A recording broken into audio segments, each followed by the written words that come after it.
All right. We're getting there. All right, let's see. Looks like we're live on Facebook and YouTube. Welcome, everybody.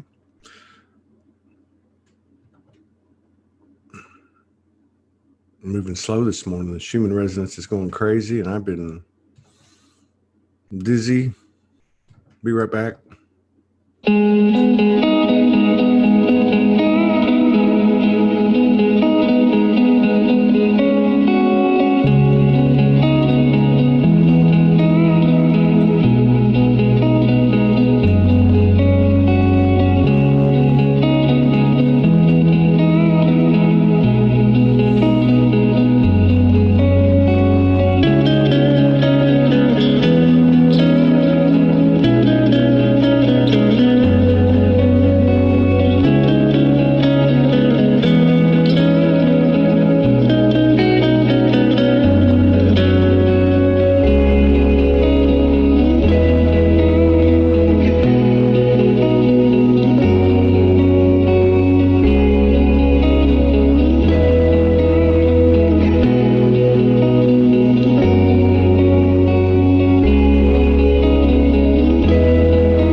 How's it going, everybody?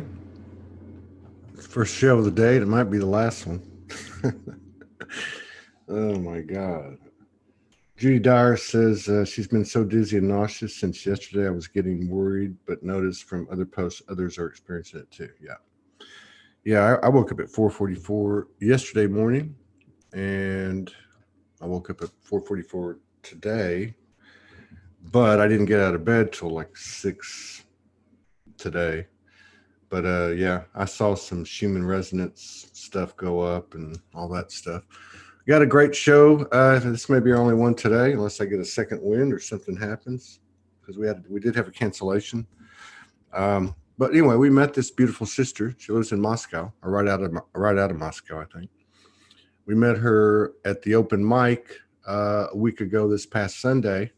Open mic spoken word. She had some incredible stuff that she did, and maybe we can get her to do it again. I'm not going to try to pronounce her name right now. My equilibrium is off, but I know she has another name, and we'll let her explain to us how to pronounce it. But I'm going to get her up here now and give it a shot.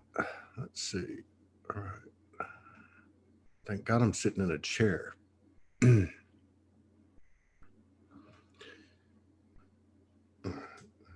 Hello, everybody in YouTube, Facebook pages. Let's see. You should have something that says turn on your video. Yes, we are recording it. Thank you for reminding me. Wait a minute. Let me unmute you. Hang on. Huh. Okay. Should be good now. Hello. Hey, Todd. Hey, what's going on? Wow, can you hear me well? I can hear you. Hang on. Go ahead again. How is the sound? Yeah, it's good. It's just me. I'm barely surviving this morning. Wow, what's up? I don't know, man. I woke up at 4:44 yesterday in the morning. I got out of bed, and I can't even remember what happened, but I know it started then, I think. And then let's see, because the night before I had the biggest activation download I ever had in my life. Thank you, Mother Goddess and Morgan Lee and all the goddesses that came in the room. But then this morning at 4:44, we both woke up, and I asked her what time it was. She said 4:45, and then I laid in bed till about 6, and then I got up and I worked for about 2 hours, and then something came in and told me you're going to go lay down, and I laid down about an hour later, and I just got up like 10 minutes ago. So, I don't know. And then, but when I was up this morning, I saw some people talking about the Schumann resonance, which was a picture of it from I want to say like now, like an hour before I saw it, and 4 hours ago, and it looked like it was a pretty big deal. And then I read that July the 4th, and I apologize because I'm not 100% yet, but I will be there in a minute. But there was a post that all of the planets in the solar system, including Pluto, were going to be lined up on July the 4th. Okay. And that's the first time it's happened since 1982. And the next time it's going to happen is like a long time from now. Like I'm talking like 200 or 300 years or something. I don't know. So throw that in with the eclipse and the energetic, impact of July 4th in America, which Independence Day, which I'm not, correlating that to America because I don't believe in countries, but I do think that it must have an energetic impact on the world because it is Independence Day. So that's where I'm at. I'm a little off sync, but I remember the other day, and thank you for coming in and sharing space with us and honoring us with your presence. You did a couple of incredible transmissions on the open mic spoken word, and that's where we met. I think I already been talking, and I think I pronounced your name okay that night, but I can't pronounce it now. But I also think you had like another name version. Yeah. My original name is Tanya. That's Tanya. Right. Okay. Well, Yeah. Harikirtan. Okay, I get it. Yeah. I get it now. Harikirtan. Okay, so I don't have to call you Tanya. Call Harikirtan. Did I say it right? Yeah. Either one works fine. Harikirtan. So you're in Moscow or near Moscow? Right now I'm near Moscow because there is still, quarantine kind of. Yeah. We don't have official quarantine anymore, but, anyways, I'm outside. Yeah. Yeah. Yeah. That's all crazy stuff here. So what's going on? We didn't get a chance to talk. Anyone that watched that show that we did a week ago last Sunday with, I think 17 or 19 people came on, and it was just amazing. It was one of the most amazing things we've done in Soulology in 9 years. And I think we're gonna do another one this weekend. Wow. Yeah. I sent out some messages, but sent one to Amani Naji and a few other people, but I haven't got back to him because I can't do it right now. So yeah. What's your story? What's your story? How did you have you been like this your whole life? Have you been a fae your whole life? A fairy? A fairy. A fairy. That's funny. You call me a fairy. I definitely feel elementals as part of my what do you call it? Blueprint. Yeah. Probably not the only one, but it's cool you spotted it. Like it's cool. Absolutely. Well, because I don't know what my blueprint is, to be honest with you, but I know that there's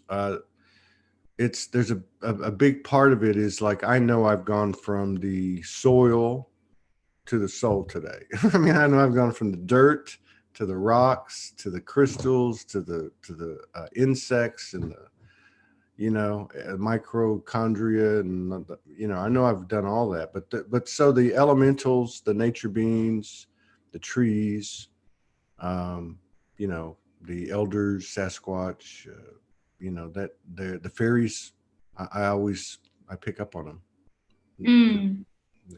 Yeah. Absolutely. So I noticed that in you. So I was right. I was right for once. Yeah. That's fun. Yeah, I believe we all have so many connections. Yeah, I'm quite sure you have connections with Lemuria. Absolutely, I do. Absolutely. I don't know how that all works. I'm going to be interested to see how everything works once we get our full memory back. Like, you know what I mean? Because people talk about past lives. I've had recollection of probably a dozen other planetary aspects. But I wonder, are those memories coming from the collective mind, or are they coming from my specific soul or human lineage? I don't know. Mm. I don't know. And which planetary you have? Probably Lyra, I guess. No, I did have this one thing about Lyra with this one particular beloved sister friend of mine and collaborator. But other than that, I don't. I do remember a couple of 3 or 4 different dimensional experiences with the Lyrians that seem very familiar, but I can't really recall. I will say this: the Lyrians have been very, very present in my field, in my environment, uh, for the last couple of weeks. Really, since we moved here. Oh. We finally got a place after 3.5 years of traveling and barely making ends meet, and now we've got a place and barely making ends meet. So better to be in one place and be broke than to be on the road and broke. You know what I mean? But I don't know. For me, I think Sirius is a big one, a real big one. Sirius and Alpha Centauri. Right. Those are the two that come to mind first. And Aldebaran, the eye of Taurus, the bull. That's probably the biggest one for me. And I don't know what it means. I don't know if I had a life there, but it talks to me a lot. How about you? Where are you from? Oh, wow. Where are you from, Fairy? I feel quite connected with the Pleiades. I actually believe most fairies are connected with the Pleiades. Yeah. And probably that's not the only one, but I sense it quite a bit in my, how to say, energetic makeup. Yeah. Yeah. I think a lot of the, because, and I talk about it a lot, I mean, I think there's a lot of women around the world, and we know, that have been doing work for 5, 10, 15, 20, 25, 30 years in solitude, galactically connected, doing grid work and transmuting for the earth and all that, like my wife and like you. And I've noticed that a vast majority of them have a Pleiadian connection. Wow. Yeah, I've noticed that there are a lot of many of them identify first and foremost with Pleiades. So, there's something to that. And if you look at the indigenous cultures and the Aboriginal cultures, the Dogon tribe, certainly some of the Native Americans, they all point, the Maori tribe in New Zealand, they all point to the Pleiades as being a big factor. I personally think there's a connection between Pleiades and Egypt, because that always, every time I start to have any type of, like I had in the last week, they always seem to be blended together. But yeah, I believe Sirius also played a role in Egypt. Yeah, but it's true that Mayans, they point out that they come from the Pleiades. Yeah, Mayans too. Yeah, Mayans, the Hopis. I mean, there's a lot of them. So when did you come out of your cocoon? I'm still pretty much coming out of it. Are you really? I feel it's a gradual process. It's like there is always more. Yeah, of course. Yeah. And I suspect at the end of the day, we discover we're like nothing and everything, or we discover every now and then. So I kind of keep returning to that point. Yeah. Like as a kind of refresher. It's like it's a background for me. So whenever I discover all those aspects, anyways, like I keep returning to that place where you just let it go. You let it go. That's what we do. Yeah. That's what we do. We have experiences and then we just let them go. We could talk about it, make comments like we just talked about, but at the end of the day, you got to let it go, man. I mean, attachment's attachment, right? I mean, you know, you're you and I'm me, and that's all we really got right now with these memories coming in. That's part of us, but this is the main part of us, it seems, right now. You know, I mean, it's where seems to be where the most importance is. Mm. So how long have you been on your journey? Did you have anything, extraordinary happen or traumatic happen that kind of woke you up and made you, you know, make a, you know, like 100% decision to be a weirdo and a crazy person and light worker? Right. You know, I never felt like I took a decision like that. It just what's been happening in a way. And, you know, I actually pretty much, as long as I remember myself, like as a kid, I had past life memories and some clairvoyance, and I felt some upgrades and stuff. And then there was obviously, like for many of us, not very, sometimes confusing.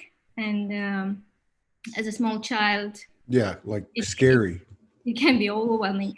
And Yeah. So I guess that's a journey that many of people like us, right, experience. At least I saw it with many of my clients. Like a part of my work is to ignite other light workers, you could say. And so I saw that quite a bit.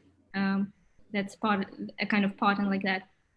So so then I kind of, you know, like many of us, I had to kind of shut it down for a while, and then it came back to me, those memories, later on when I had other activations, like when the time came to start recovering it.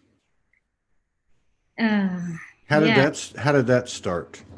Did you have like a visitation, or did you have something pop in and start talking to you, or? Mm. You know, there was a whole sequence of events. I don't even know where to start. Well, there was a bunch of things. When I was 23, like right on my birthday, I happened to be at the transmission from Tibetan Buddhism on conscious dying, and then the same year, I happened to be in India where I met an enlightened master that is still my teacher. Wow. Yeah, and then I met a few other masters later on, and then the whole therapeutic and new age multidimensional thing, it came later on, and it came like in, and still coming sort of in waves. So from 2010, I've been working with past lives. I met Dolores Cannon. I don't know, probably you know. Yes. Her. So I was trained by her to do. Oh, you met her? You met her personally? Yeah, I was trained by her. So have you been to Arkansas? She was actually coming to most of my trainings I did abroad, like in Europe and stuff. But that year she was visiting Moscow. Oh, wow. I think it was like her last visit. So are you a QHHT practitioner? Is that part of what you do? That's part of what I do. And throughout the years, I developed my own style of work, which I call recalibration. Recalibration. Yeah. And probably the name, which sometimes I call it precise healing magic for less linear people. Did you say precise healing magic for less than intelligent people? That's me. Sign me up. No, for less linear people. I said not less, like for people that. I'm just playing with you. I have a silly sense of humor this morning because my head's barely on my shoulders. I wanted to ask you that. I want you to keep going, but you brought something up. I have some questions because I've never really talked to anybody about it. You said you went to Tibet and you had a master that you still have today, right? So I said two things. There was a practice from Tibetan Buddhism on conscious dying. That was one thing. And my master I met in India. Okay, so India. So given that you met a master in I got a couple of questions because I've never talked to anyone. I've got a lot of friends in India, and I guess I've never had a conversation with them about something like this. And I know I haven't done it on the show, but so like, these masters that are in India, I guess they're Hindu. Are they Hindu? This specific master is Hindu, and I actually have another master who is a woman, and she's from USA, in fact. Okay. But she lives in France now. Right? Okay. So she's a master, okay.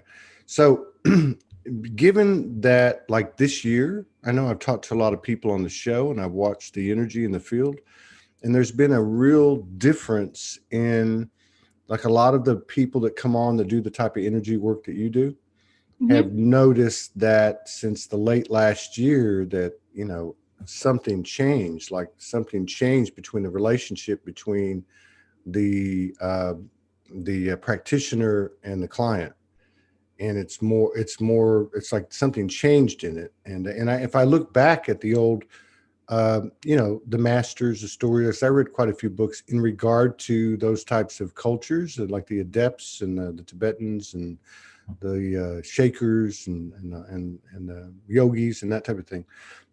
So has your perspective changed in terms of what a master is in your relationship since 2020 started? Because a lot of things have changed in 2020.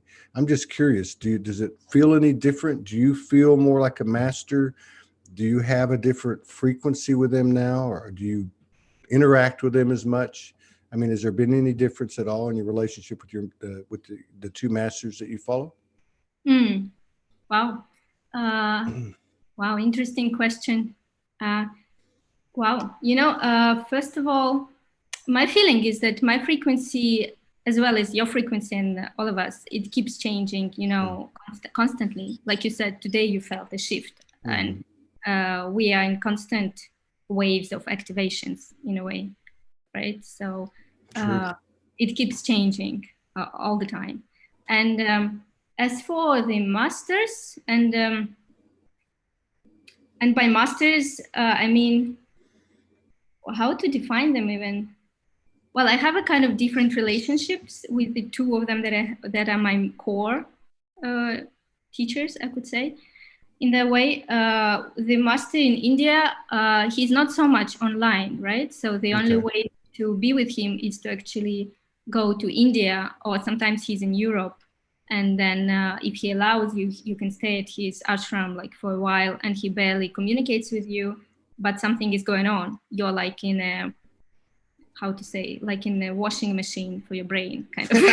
That's where I'm at now. There must be a master in the vicinity here, because I feel like my brain's in a washing machine. Right. So he has one style of communication, right? And the other one, there is a woman and she lives in Pyrenees. Her name is Shanti Mai. She, since quarantine and this stuff, she's been more online. So she was giving some meetings, satsangs online, right? Like we meet now with you. And so I've been more in touch in that way. And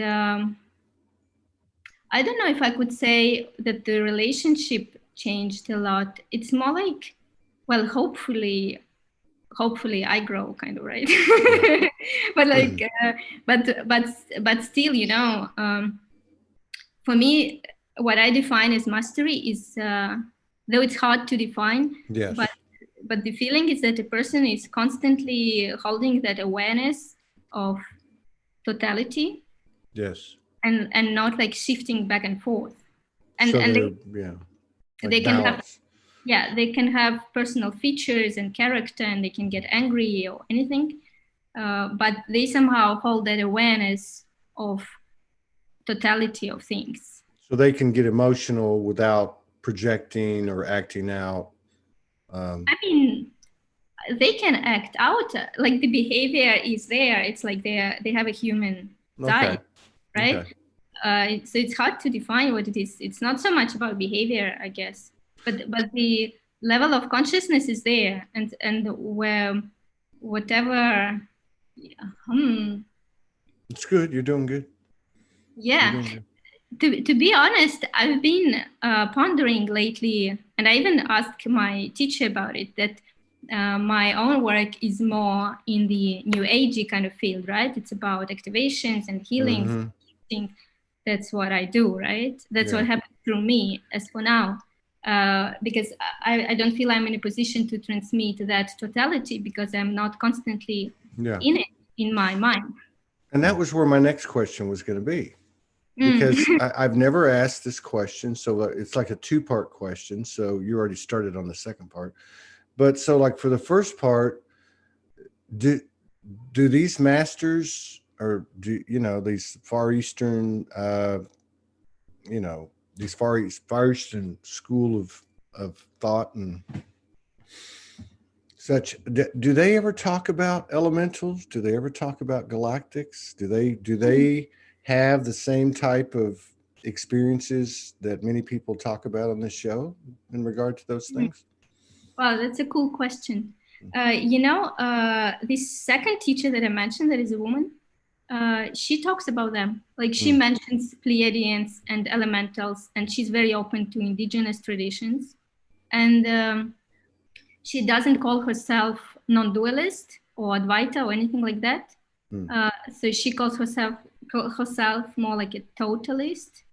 And she has connection with those things. She doesn't focus on them as much because she holds this like total picture in her perception, but she does refer to them. And I've been on a walk with her in the forest, and she was like mentioning elves and stuff. So okay, so that's cool. I never thought about that. I never thought to ask that, you know, and I haven't run into Muji or Amma, so I couldn't ask them. I'm just kidding. I met Muji. I actually was translating for him. Oh, once. You were? Yeah. Yeah, he seems like he's pretty cool. So, and that's what I was talking about. What you started to talk about is that I don't know if and I'm not big on labels at all, but like I can understand why you would say it's more new age-ish. I don't know what the term is. Okay. I just know that there's a lot of people talking about it. And so the whole, I don't know, it just seems like the type of work that you do, like Morgan does, and so many people, you know, where they're doing a lot like what you did, which is to either develop their own modalities and processes directly from infinite intelligence and their other aspects or whatever, or they kind of remix something like you did with QHHT and the other things and made your own thing, right? So that too, to me, is like the creativity of the infinite intelligence. But so you see a lot more of that than you do the old school yogi guru, you know, old secret fraternal type of things that have been passed down for years and years and years. So it's nice to see that this lady that you're talking about, she can understand where you're coming from. Now, you asked one of the masters about how this works out in that you're doing this stuff versus what they've been teaching you. What did they say about that? Right. It's cool because I actually asked it just like last Sunday because I felt this kind of dilemma almost in me, like how true I am to what I know to be the highest kind of nature when I work with something that is relative in a way.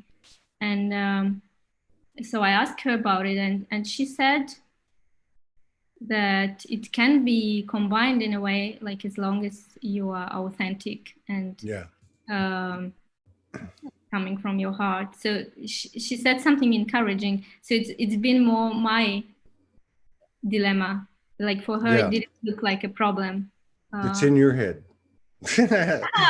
You're crazy. Because like we it's hard to imagine, right, how everything can. But I started to see it better, kind of. No, it makes sense to me. It makes sense to me because, you know, that is a really interesting dilemma for someone with your background. Because I have met people with your, you know, with your background, but I can't recall meeting anyone that actually had their foot in both worlds like that. You know what I mean? Yeah, that's quite a crazy position. Yeah. Now you kind of customized or did a remix. I like music, so I use the term remix. You remixed Dolores Cannon, I'm sure other things that you have learned and studied, and developed your own type of approach. Can you kind of just, is every single client that comes in, is it just decided, you know, by you and your higher self or whatever at that time, what you're going to do? Or do you do the same thing every time? Do you have a general process that you use with someone? First of all, it's never the same, even with the same person. Even if the same person comes like after 1 month or after 1 week or after 1 year, it's never the same. So it's like, it's always tuned to what's necessary for this specific person at that moment of time. And when I lead groups as well, like lots of stuff is channeled specifically for this group, even if there could be one theme. Like, for instance, I teach method called soul body fusion, which is a whole other story, which I discovered lately. It's a kind of ancient Lemurian technology, but that's a whole soul body fusion. Yeah, I will tell about it just a little later, because okay, I'm gonna write a note so we can come back to that. That sounds interesting. Go ahead, keep going. So everything is different every time. Yeah, it's different every time. And so with the person we can go, so to summarize everything that can happen in a session, it either unblocks what's on the way, which can include past lives, ancestral lines, childhood, other dimensions, and activating what wants to be activated, which can also include past life, ancestral lines, other dimensions, higher self. Like lots of people that come to me, they have special gifts, like they have some healing or clairvoyant abilities, not all of them, but I discovered like lots of people have them to this or that extent. So one of my roles is like a radio tuner. So I'm helping people to open that up more and claim it, kind of. And so I'm just curious, because we get so many people on here that, and so much the energy practitioners, energy workers, whatever you want to call it, and they all have different ways, but there always seems to be some very similar things. And I think one of the things that I was talking about, like the dilemma, and I guess I understand what the master said about it's in your head, but on the other hand, now that I think about it, it's new. So it may be in your head, but it's still something that's new that hasn't been worked out before because it never existed before. So you have this new, let's just call it new technology, like Dolores Cannon or whatever the case is, mixed with the old Far Eastern, Hindu and all that stuff. And so that would create kind of a challenge, a dilemma, I guess, in terms of how you would approach each one of your clients. So I guess what I'm trying to say is, like, for instance, you mentioned that you talk to groups and you channel. Do you channel your higher self? Do you channel different types of aspects of you? Or do you channel galactic, or how does that work? Well, I'm trying to feel, because I can't, because and maybe I don't know, but like a master, like the two masters you're talking about, do they channel? I don't think it would be called channeling. That's what I was thinking. Yeah, and actually what I do, I don't call it channeling much, even though I know how to help other people to kind of channel or see clairvoyantly. I haven't been really focused on channeling unless, well, I do channel energy and sounds when I do some, like, as you see, like lately I start to work more, incorporate working with the sounds more. Yeah, that was powerful. Thank you. And that's something that nobody taught me. It just like came through once upon a time. It's like once I had a client who came and he already had one session with me before, and he asked if I could work with him without talking at all or touching linear mind at all. And then I just took the drum that I already had by the time, and I started working with sounds, which I did already before for myself. But then I just felt, okay, let me do it with him. And then I started doing it as well in other circumstances, like with groups. But I feel like I kind of diverted from your question. No, that's a great example. That's what I'm talking about. It's like, I mean, I would imagine that he said that to you because he picked, between the two of you, it came to him, or, you know, even if it was unconscious, intuitive, you know, that could even be done. Is there, so what's it like in and around Moscow? I mean, do you have a light worker community or a new age community? Is it accepted? Do people talk about fairies and elves and galactics and Pleiadians like they do in other places in the world? I would imagine they do, don't they? Well, sure, there are some people that do. And also, luckily, I travel quite a bit when it's possible. I also sometimes work in other countries. I feel a lot like I'm a kind of ambassador between dimensions and between places. So I'm like, that's why it's amazing to be connecting with you also, because I feel like one of my roles is really not to do something just in one place, but to connect people and communities and places on Earth. So whenever a collaboration comes, or somebody like organizes an event or we collaborate, I feel like it's beautiful. Not just like it's beautiful on many levels, like for Earth and for it's kind of fulfills one of my roles in a way. So I don't associate myself much with one specific place. I feel very much like how you call it? What do you call it in English? It's like when you have a work assignment and you come somewhere. Oh, I don't know. Going on like a trip. Like a work trip, you know, like. Like just traveling for your work. I don't see you as being a stationary, and I guess a lot of us haven't been, you know, right? I mean, there's been a lot of movement, at least until now, you know, with the quarantine and all. Right. Yeah. And but so go ahead. I just had to sound like no, sorry, I interrupted you actually. No, it's me. I'm like, I told you, I'm still off planet. I'm not even off planet. I'm off universe right now. No, I feel like you're always perfect. Well, you're always like on spot. What was the thought when you said that these methods or technologies, they're new? Like in a way they are, but on the other hand, I feel they're very ancient. Like that's true. Yeah, you're right. That's That's true. You know, that really is, because I was looking at it and I was thinking, because I used to read a lot. Like I read a couple of thousand books over about 20 years in these fields, like philosophy and religion and, you know, just different things, right? History, a lot of history. So I was thinking, I thought, okay, well, so Hindu is, you know, when compared to the Abrahamic religions like Judaism and, you know, is older.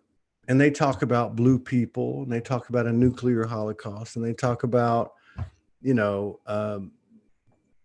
star family, you know, coming in. The Egyptians talk about it. But what, you know, like where did they get it from?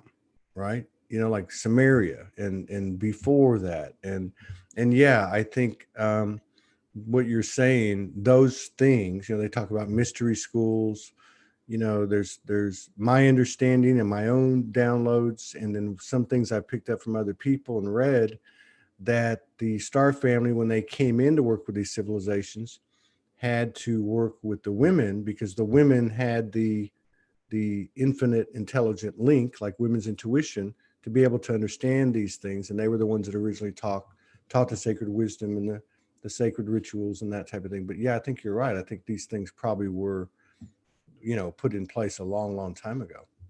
Yeah, like this thing that I mentioned, soul body fusion, that was actually the way I first came across it and actually was trained teach it and stuff. How did you learn about it? So it's a whole story. Was it a Pleiadian or an elf? Just yeah, okay, I will try to put it short how I came. It's okay, take your time. To know about soul body fusion. So when I was practicing this past life regression based on Dolores Cannon approach, there was this segment of connecting with the higher self and all of that. Yeah.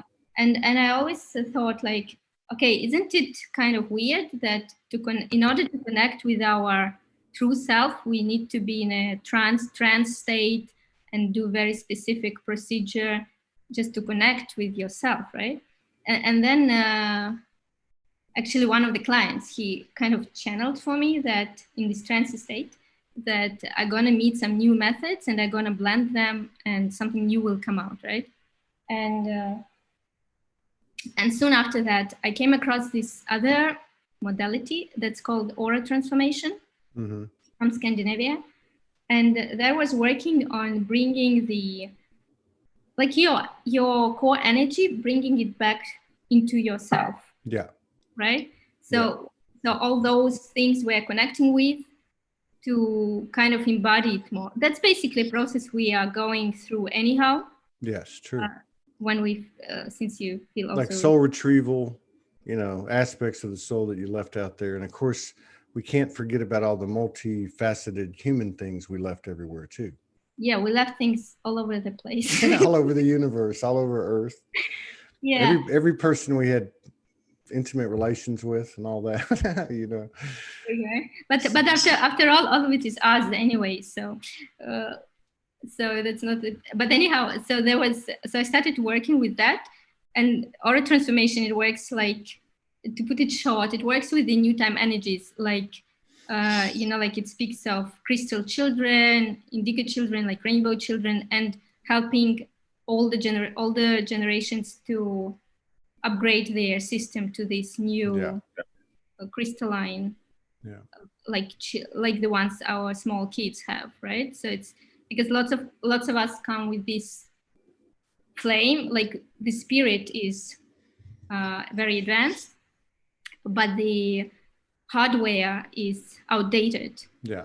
Anyway, right? So it's like we're wearing a suit of armor trying to fly through space. like we're living in a night, back in the dark ages on a spaceship trying to walk on the moon. Kind of. Yeah, so all these methods started to come through to help basically to upgrade so that we can channel our own energy more easy through our own system, right? It doesn't make sense what I'm saying. No, it makes sense. I know that's exactly what's happening.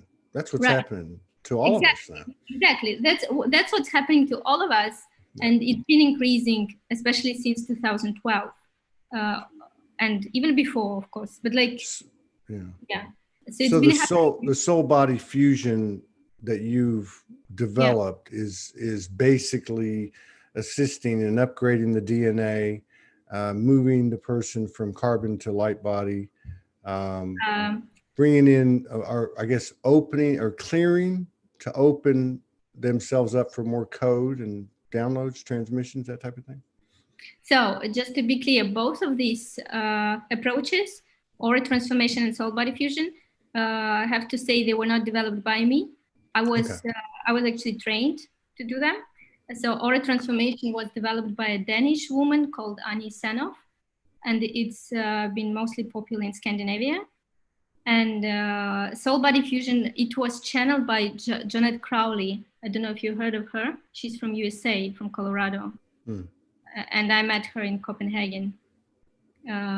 So basically, one of my supervisors from aura transformation, she told me about soul body fusion. So to put this there. And then I got trained to teach it and etc. And anyhow, I've been having my own discoveries around it, around this soul body fusion thing. And recently, what came through was that it was the kind of ancient Lemurian technology called Wahowahi. I believe. Hawaii. Yeah. Wahohi, Wahikini. Yeah, that dialect just does something to me. Kahaya. When when I was over there, I would just start breaking out and start talking that way. I never did it in front of anybody. Yeah. Actually, and this light language that comes through sometimes that I use, I feel it's very much connected with Lemuria. With Lemuria. Yeah, I probably saw you there. So so this thing that you did at the open mic spoken word, you pulled out a drum and then you kind of did light language. I'd never seen anybody do what you did. You kind of did some light language and then kind of some toning, I guess, or it was. I guess I have heard people do it, but I've never heard them do it with the dialect that you did it with. With the type of, and maybe it was Lemurian. Maybe that's what it was. Because it made the hair on my back stand up. Yeah, I think it was. Yeah, I think it was that. We could do some of it today, probably. Okay. Let's see. Actually, if you feel like it, go ahead. I don't know if you should do that. Actually, my drum, it became wet today because of humidity. Oh. Not completely wet, but like we had a huge rain over here. But I could do without it, I guess, also. Sure. That would be cool. That'd be all right. Okay. Shall we do it now then? Or yeah, I don't want to run. Yeah, let's do it now. Okay. I think we're going to do another one Sunday if you're interested. Oh, cool. Sure. Yeah, awesome. Okay, so take your time. No rush. Cool. So I just invite all of us, whoever is watching the broadcast right now and whoever would be watching it at any point of time, to just, if you would like to join, close your eyes if it resonates, and just feel your body, feel the core of your being, feel the central channel that goes from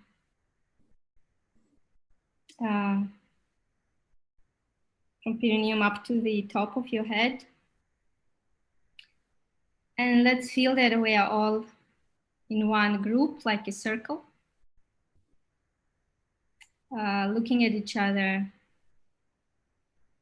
through the space of the heart. We can feel more beings with us that would like to join through on Earth and beyond Earth, because we want to do something together. And I invite us to feel the space that I called quantum heart. We don't have to know what it is, just tune into it.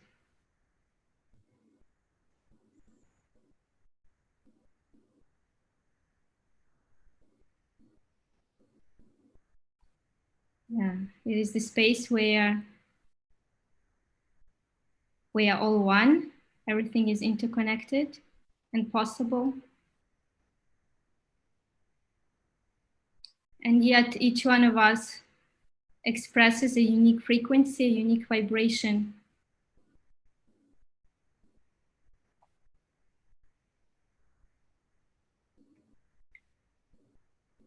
And we can now set an intention, it resonates, for each one of us to enhance and uncover even more our core vibration of each one of us in the most pure form.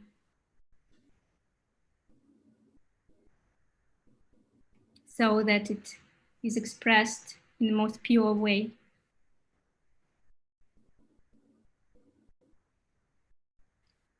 And so that each one of us can embody our true essence for the joy of all of the creation. Om Pongere gwa hitini wa shitikiti wa hea wa hitini a pongere gwa ea wa a hitini a hea wa hitia ea wa hitini a hea andini a hea a me a hea sundini a hea a wea a em kotoke shikiti e o a hea. Whatever was obscuring your core vibration of each one of us can get released now if it's ready.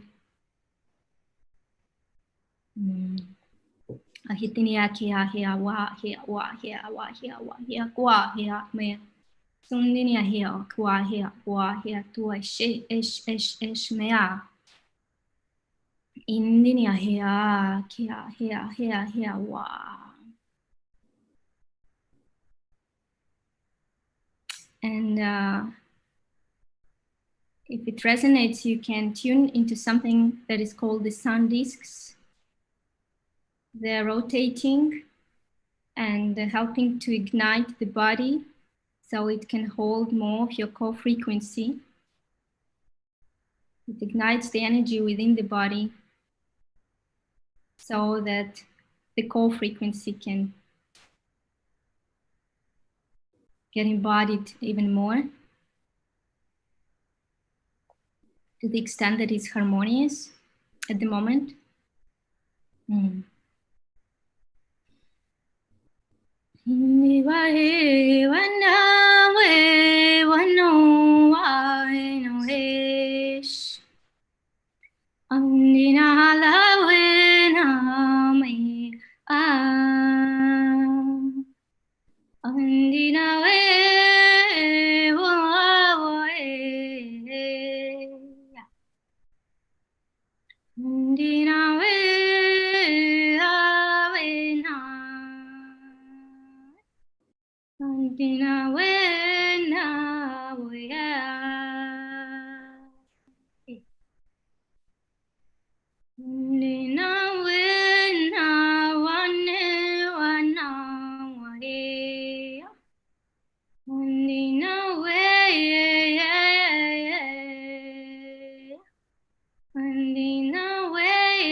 Right. That's what I was talking about. That part of it, I don't know what that is. It's wow. That's like just ancient, timeless. That's, it's like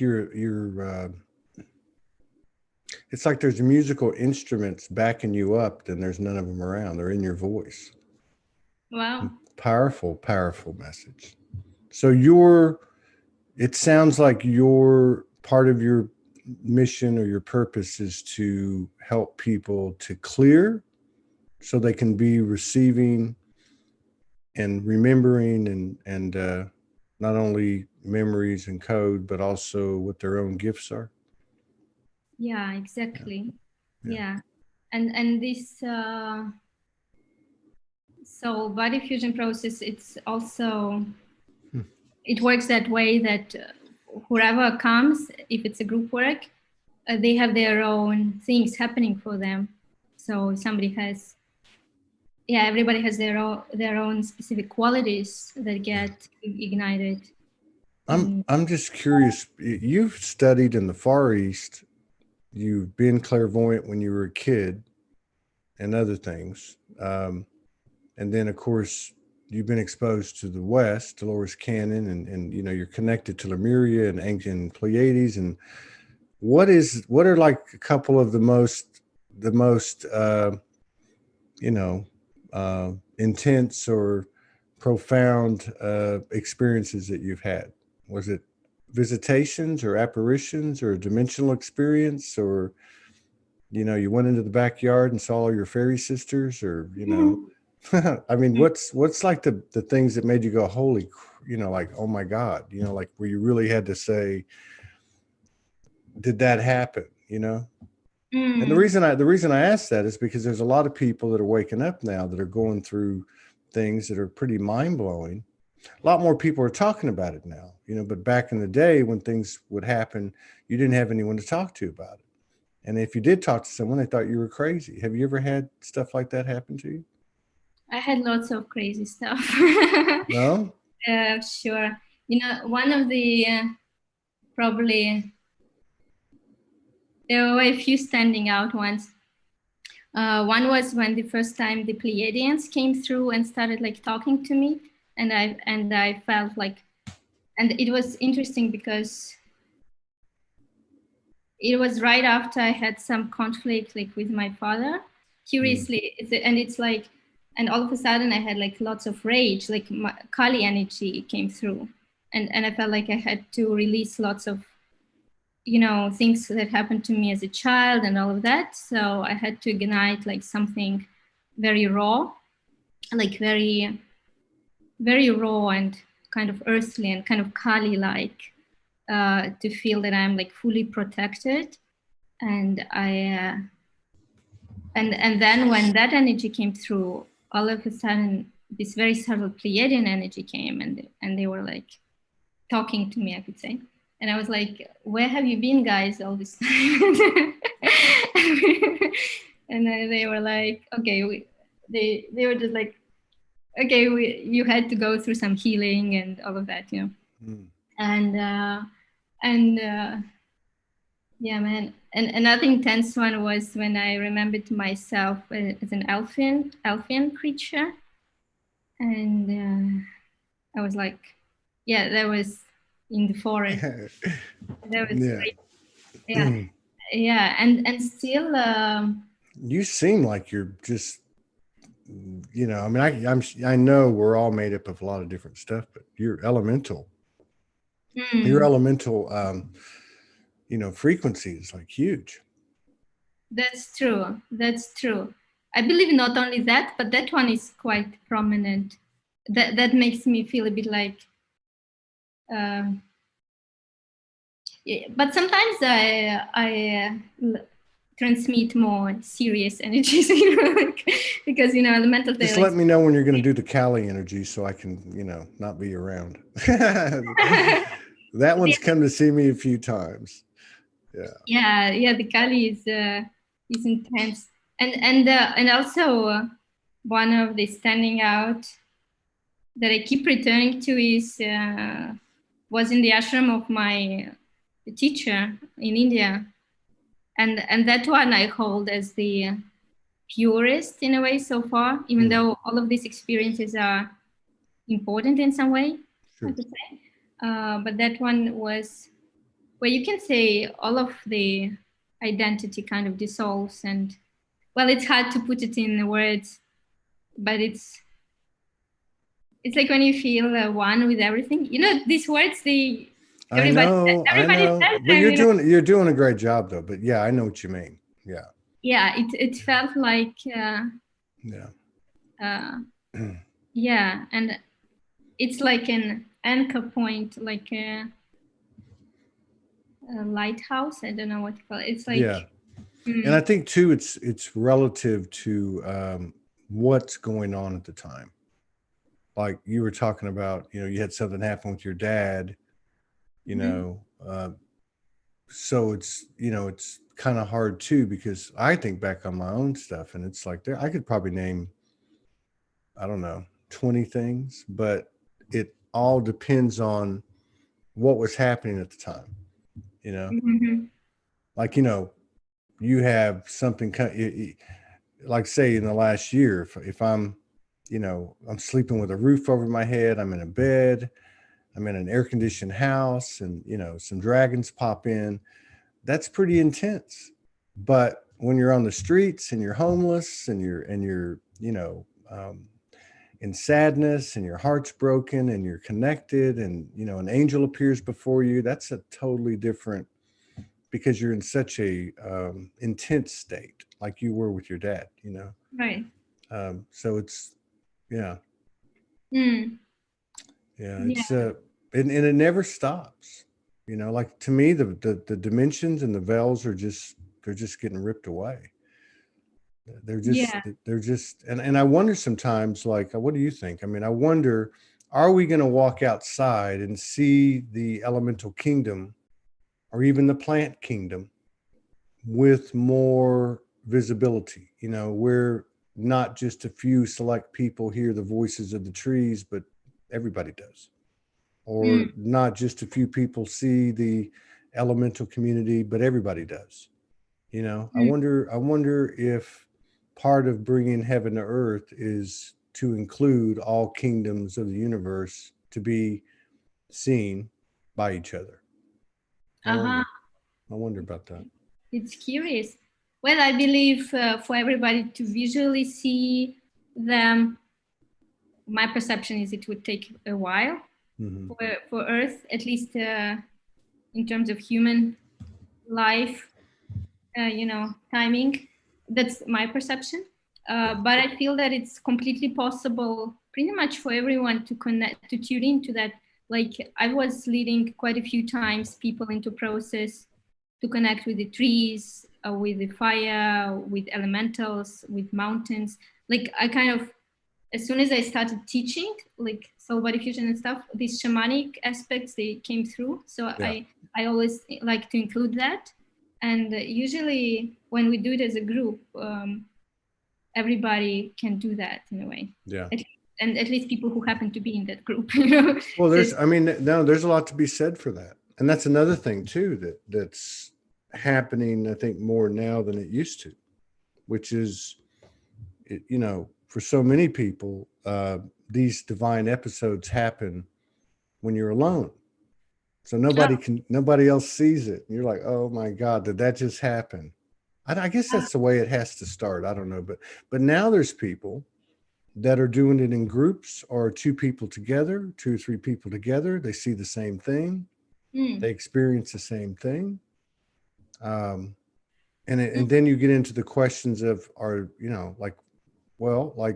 we had one happen 2 nights ago over here, and it was the most incredible one I've ever had in my life. And I wonder, because what it was all of these goddess aspects came into the room.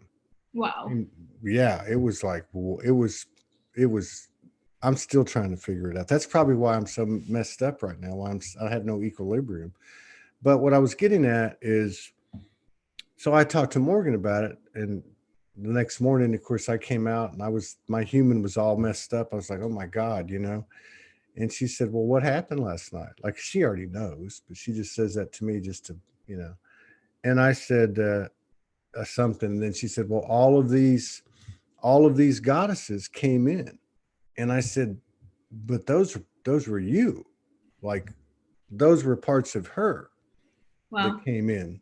But I could see them, I could see 2 or 3 of them at a time. And not only where I could see them, they were touching me, and, there was a lot of stuff going on.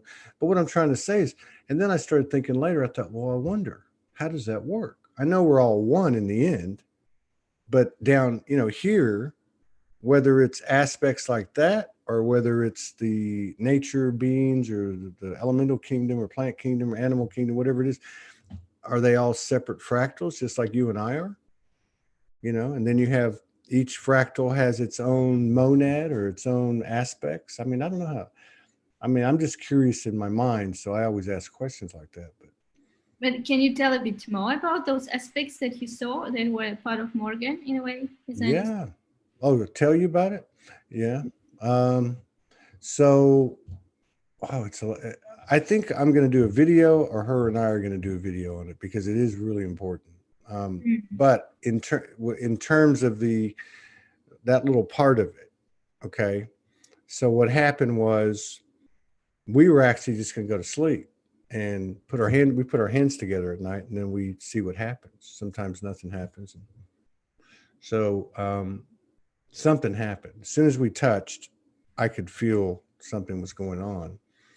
And I just started to touch her, but not in a sexual way. I just touched, like, her shoulder and her womb. And I don't know, I was just on, how you get, it's just like channeling, I was just doing what I was led to do.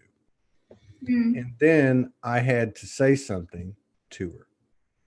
Like, I got on my knees. I got up on my knees in the bed, and I looked, and it was pitch dark. It wasn't pitch dark. There was a little bit of light coming in, but you can't see in the bedroom. So I said, I got to tell you something that's been coming to me for a long time, and it's just really come in today. And so as soon as I said it, her physical body sat up and grabbed my hand, and then all of these aspects came in. And then this whole interlude of about, I don't know, 30, 45 minutes, an hour of intimacy, but not intimacy like 3D sex, right? And I kept seeing this Egyptian priestess, this Hindu goddess with the blue skin, this kind of, I don't know what you would call it. It was humanoid, but looked kind of galactic. Another one that looked kind of Lyrian, and yeah, but it was a very important experience and activation. It was a very big activation. Like, even today, which is what, 2 mornings after, I could actually feel and see my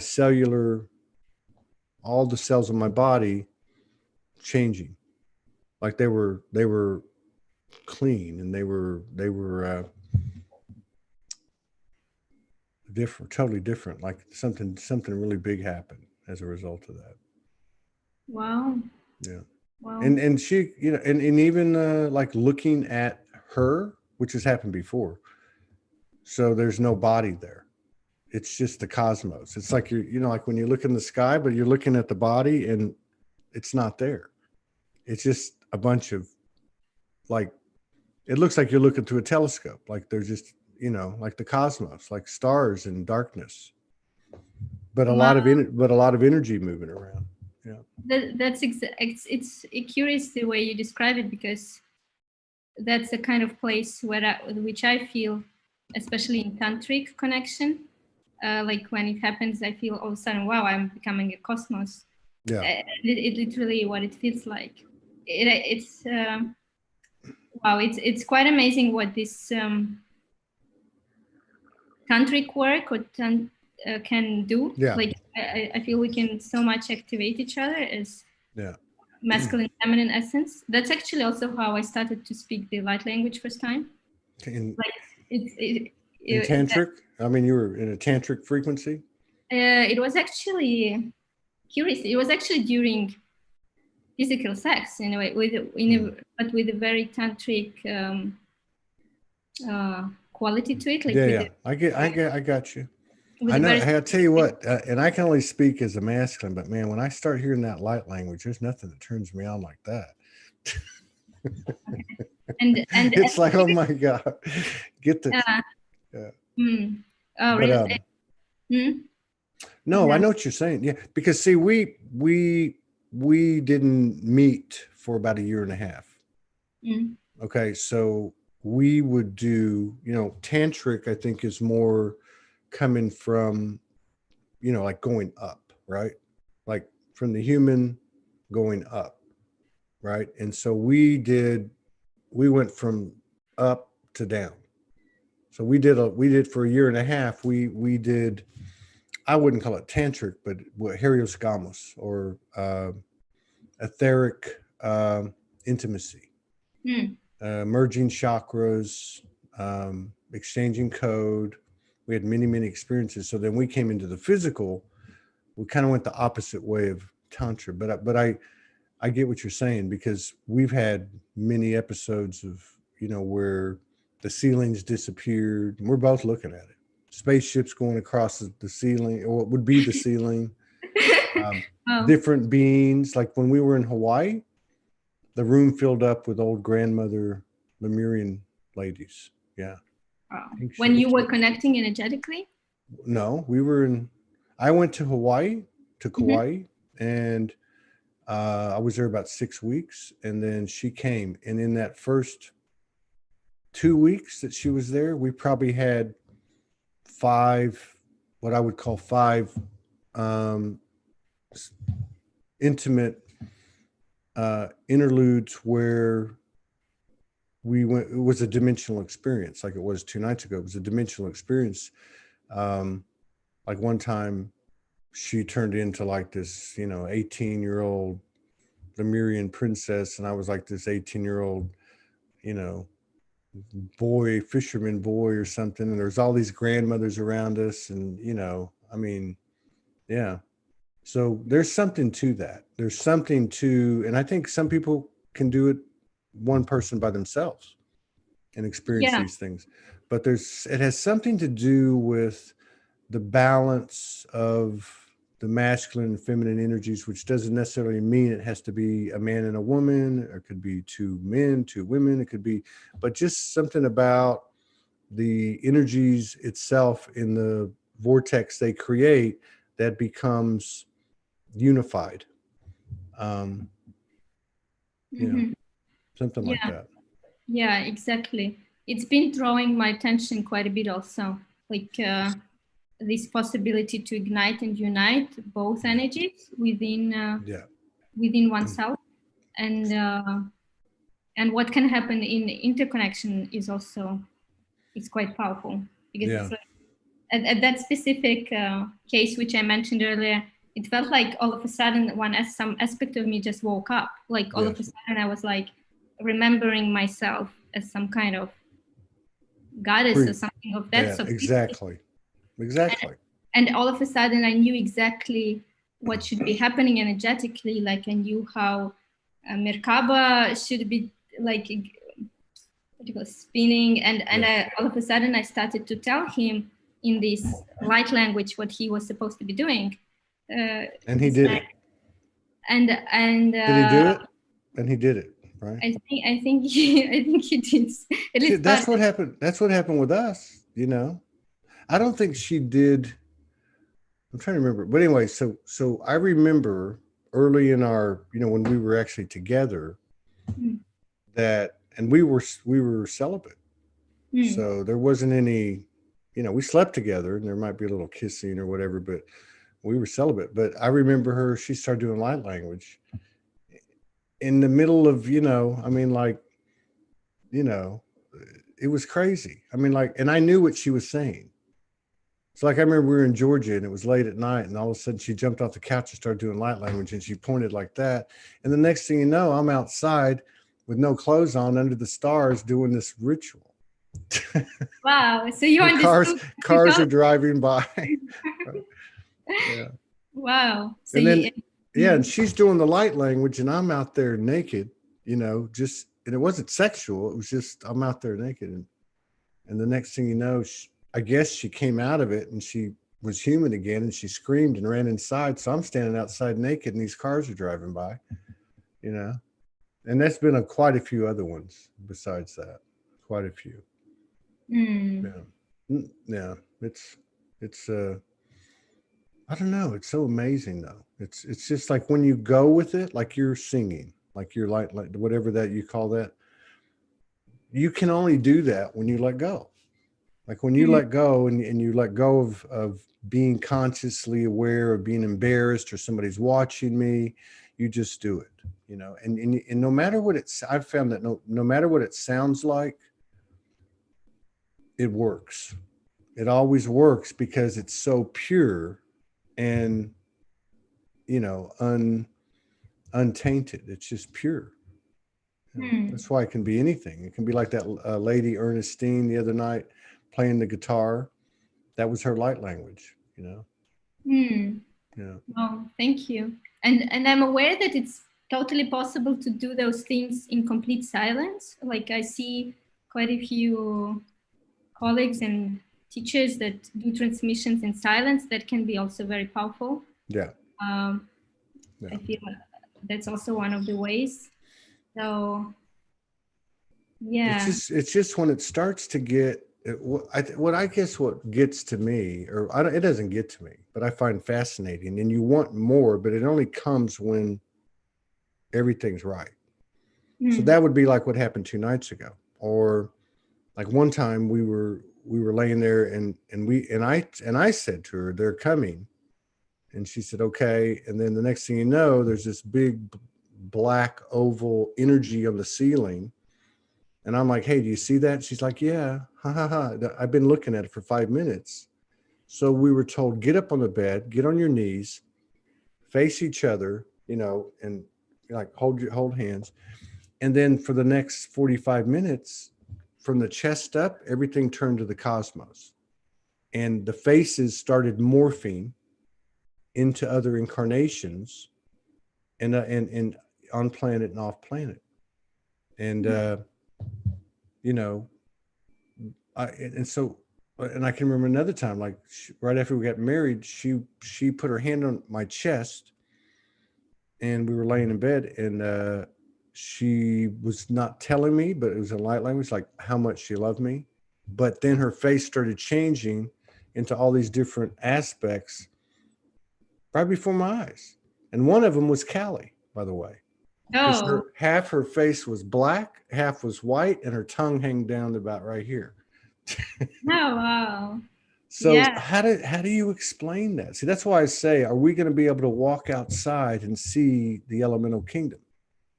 Are we going to be able to walk outside and see past the current spectrum of visible light that we see through as humans? If people are experiencing, what would you call that? Shape-shifting or morphine. And I've seen it in other people too. Yeah. When I first woke up, I watched somebody for 2 days physically change from a demon to an angel over 2 days, right before my eyes. And I didn't know what the hell was going on. Wow. So are these things going to be more common? I wonder. Wow. Well, on the one hand, the veils are thinning in a way, and this thing that you describe about seeing different faces, I've experienced that, like something like 13 years ago, right after meeting my guru once again, like in Germany back then, and I was on the one hand far less awake back then, but all of a sudden I was like in Berlin for a while, and whoever I would meet, like random people, we would just sit somewhere in a cafe, let's say, and I would start seeing all these faces like from past lives, and kind of see through to their soul. And some people would get scared or uncomfortable, and some people would just feel that something was happening. So, and it kept happening like for a while with basically whoever I met. And back then I didn't even know what it meant. It took me a while to figure out that I could be seeing their past lives. So, but I felt something like sacred is happening in some way. And I heard about other people that experience that. Overall, I believe there are more and more people that see things or feel things, because we are shifting anyhow, right? So I think, I think that's one of the reasons that it's so important and so helpful to talk about these things. Because to me, it's all about our belief system. And we can talk about that all day. I believe there's borders. I believe I'm, a Latino, and I'm, Caucasians are this, and, or Asians are that, and different skin and all that stuff that is only real because we believe it's real. Exactly. Like we believe that the bank's going to steal money from us, or we believe we have to be suspicious of someone, whatever it is. But we don't believe in our natural nature. We don't, and I'm talking collectively, let's just say, we don't believe in the elemental kingdom. We don't believe in dragons and fairies and Pleiadians and Anunnakis, and you know what I mean? But the more we talk about it, the more it's presented in front of more and more people. And at some level, it registers in their field and it connects to that memory and code, and creates an opportunity through that further open-mindedness to bring what is real into our reality. Yeah, exactly. And that's why actually I find the work that you are doing is amazing, because you really bring it, every day from different aspects. That's so big, because the way you talk about it is like very, I don't know how to, it's like, okay, let's talk about it, Yeah, let's talk about it. And so it's great. And let's talk about it. Let's talk about the time that I looked down on my chest and there was a dragon claw. Oh, yeah. and then the next day, Morgan said, "Where did you get that scratch?" I said, "What are you talking about? You're the one that did it." But right. I wonder too, is when we see stuff like that, because like if you're in a dream, if you and I are in a dream and I look at you, you could easily morph into something else, based on your mood, based on what's happening. You could turn into a dragon aspect. You could turn into a fairy. You could, you know what I mean? So why wouldn't that apply here? Because some of the experiences that I'm referring to, that seems to be what it's like. It seems like that. Okay. So like, I'll give you another example, like from 2 nights ago. I usually wear my hair up, at day and night, just to keep it out. So 2 nights ago, I washed my hair, but I left it down. Right. So then we're going to go to bed. And she said to me, "Oh, you're going to leave your hair down?" And I said, "Yeah." And she made a joke. And she said, "Well, don't be coming over near me and getting your hair on my face like you're trying to kiss me or something." Well, I knew none of that was going to go on because we were both really tired. We just want to go to bed. But when she said that to me, something happened and I understood that something was going to happen. Like there was some type of subliminal code or something that told me, oh my God, something's going to happen. And sure enough, when we put our hands together, I heard her go, "Oh, uh-oh." So like it's bridging the, I don't know, you want to say both each side of the veil's bridging or bleeding over into each other or something. That's why I go back to saying, talking about these things is important, but also strictly from a standpoint of, if we accept it, we'll see it. Right, exactly. And the other thing like on that subject, I observe that when we do something as a group, like even if it's a small group, when we do something energetically or we bring something into our consciousness, that makes it so very powerful for each one. Like I had that experience of like leading quite a small group, let's say with that soul body fusion, for instance, thing. And all of a sudden we were all in the room and within like minutes, there was some activation happening and we saw each other, like those gods and goddesses that you were talking about. And we literally and we saw, when you see that somebody sees, like we all saw that we are all aware of it. And it's an energetic experience. So it can be in a small group, it can be in a big group, it can be in person, it can be online, so, and observing that, like lately, I'm envisioning to do more gatherings online. I'm actually planning to teach soul body fusion online because I see that it can happen, it can work also using these technologies. Of course, it's beautiful to meet in person. But like I have it now, it's more in my vision, but I see it coming, like at least I'm planning, invoking. For it to happen. Well, yeah, and the great thing about doing this is it's two different things, one to be in person and one to be like this, but there's something about it that it's not. I don't know. So So like, in other words, when we're like this, you can still feel the energy of the other person or the other people. You know what I mean? Just like that show that we did a week ago, week and a half ago. Wow, that was so powerful. The I way. know. So it was but you're not there with the person, but the energy was like a download to me. It was like Saint Germain, then Merlin, then Magdalene, then Kuan Yin. It was like that kind of energy, just one after the other. And so maybe that's part of, maybe that's part of the plan, is we have spent so much time connecting on the internet, which is really an etheric thing, because you're not physically with that person. And maybe it's helping us remember. I don't know. Yeah. But I think everybody's had experiences on the internet, either in private messaging or otherwise, where they felt the energy of another person, no doubt. Yeah, big time.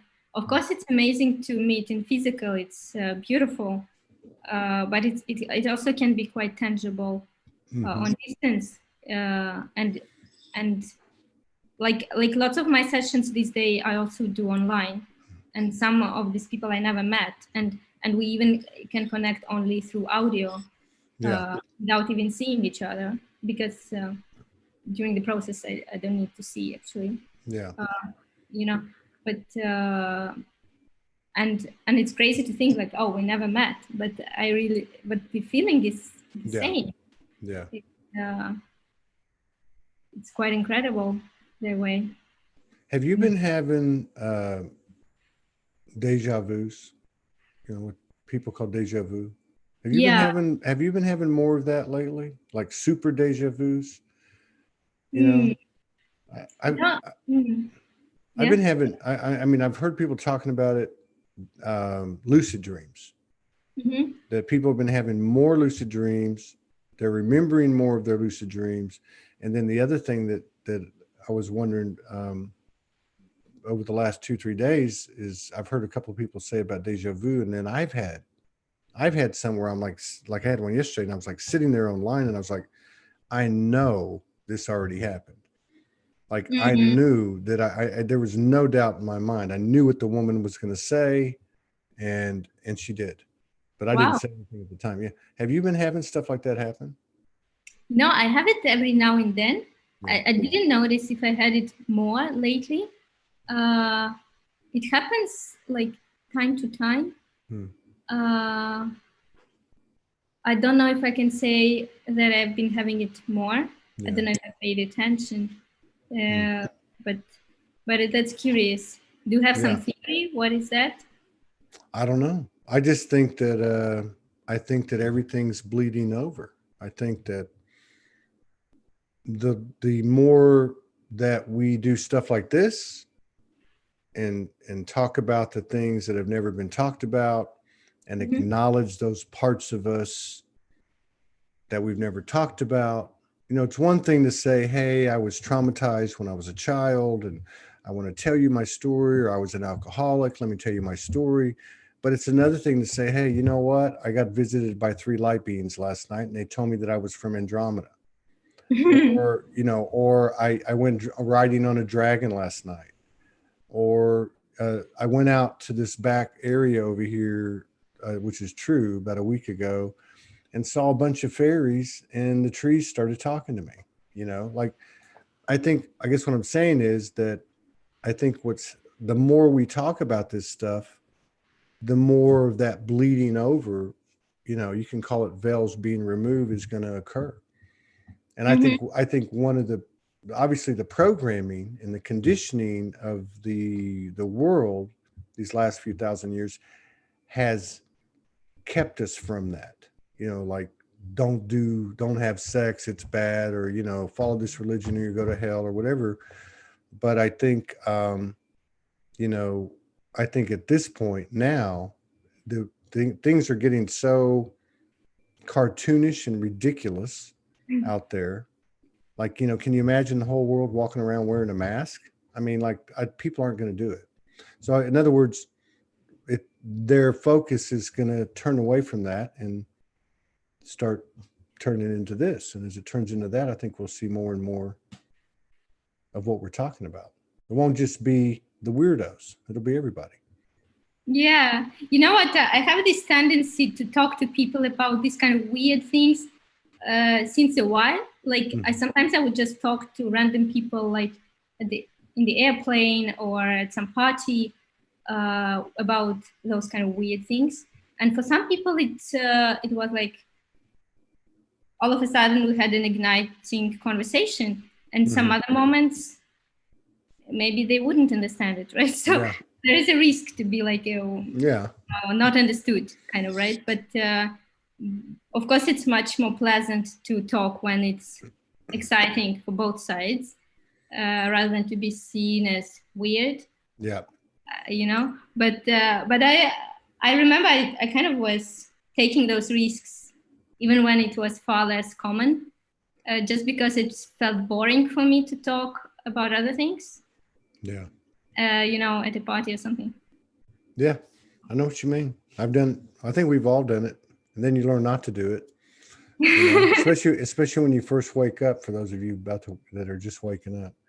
Yeah. Everybody wants to go tell all of their family and everybody, and then they're like, nobody believes me. Right. You know, I never felt to tell it much to my family, but they would like coming, they were making jokes about unicorns and stuff. Shoot. Yeah, I mean, I don't doubt anybody's reality. I remember when I came off the street, I remember meeting this lady, and she said, I have a unicorn comes in my room every night. And I knew the second she told me that she was telling me the truth. Yeah. You know? I mean, I respect everybody's reality. So, I mean, it's all part of it. So do you want to do anything before we get off? Is there anything you want to say or talk about? Well, I usually only go an hour. We've already gone an hour and 30 minutes. So, wow. Yeah. I know it went by fast. I feel like I'm in dimension. Yeah, it was like, what should I say? Well, first of all, I would like to invite everyone who feels like who resonates, please do connect, like drop a message or connect through Facebook.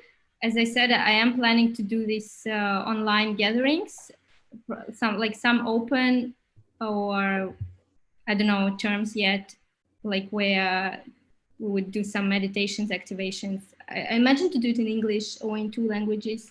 And I'm also planning to do online workshop on soul body fusion. So whoever is curious, I'm super glad to connect worldwide, as well as if you have some project where you want voice, because I also sing like more properly, sort of like a channel music in a way. And if you feel like you want to set up an event or support some co-creation, collaboration, organizing, I'm like super welcoming it. That's a kind of announcement. Cool. That's cool. And let's do a bit more, just a bit of light language again. So, yes. Okay.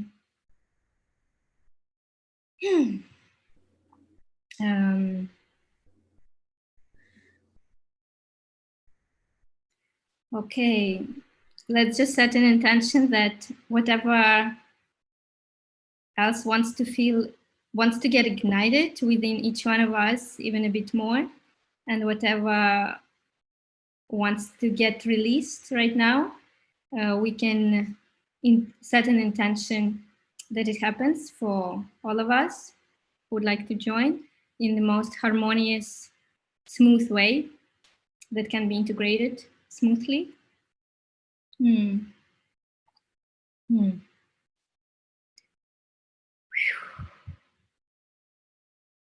Huitea he tinia katinia hea siria he esh mea shoa ea mea ua o kitinia hea sundinia hea kwa es mea hea wa hea kia hea wia Via hea quanea he quanea hea he Noa e ala Hinda na uye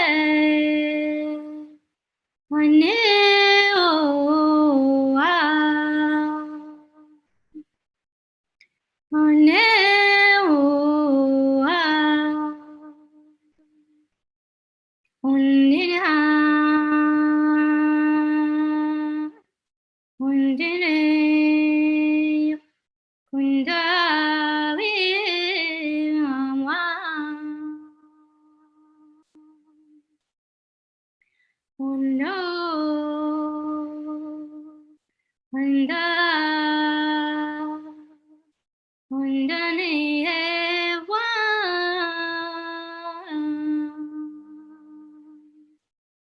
Ushe Ukano Nina Kwa Hinikitia Suwa Hitia Hea